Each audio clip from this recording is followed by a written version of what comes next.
Well, every venue that we go to is different. It's different sizes, and the backstage is different in each venue. So the setup of getting to this stage is sometimes confusing when we are in a show, in a venue for one night only, and so we're figuring out how to get to the stage, and the spacing for every number will be a little bit different depending on the depth of the stage.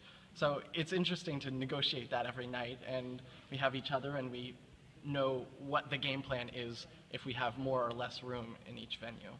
Yeah, and on that note, Joe was saying how sometimes when we get into a new venue, sometimes we have things that are called one-nighters, where we're doing a show in City A, and the next night we're going to be performing in City B, and then sometimes even the next day you're going to be performing in City C.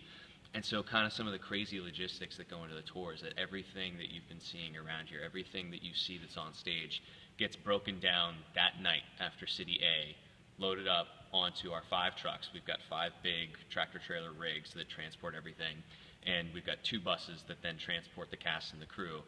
And everything gets broken down, and then overnight they travel the whole time over to City B. That morning they get in when they can start getting, as soon as they can get in, and they start reconstructing the whole set. And I think it tends to take longer to set up than to break down.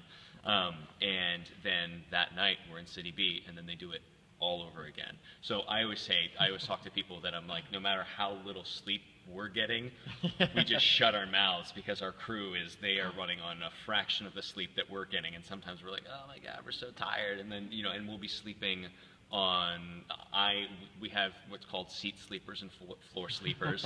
I discovered that I'm a floor sleeper, so it's just kind of some of that craziness. And what are you a seat or floor? I'm a seat sleeper. I fit nicely into Yeah, so we've got, and so it's just kind of with that tour life thing, I'd say like the bus, the Croswell is sort of the closest thing that we have to an apartment, or a shared apartment that we're all, staying in and stuff. And so everybody has their little area that you kind of live on that bus, because every hotel room is different.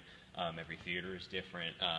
This week, Jordan, Paul, Hassan, James, all 5 of us are in a dressing room, and then the next week, I could have my own lavish, open, like, oh, and there's a sofa there, and this, and then at other times, it's like all the boys in one room, all the girls in another room. That's all you got. So it's kind of cool to see all the changing stuff that comes with all the logistics that go into doing something like a national tour.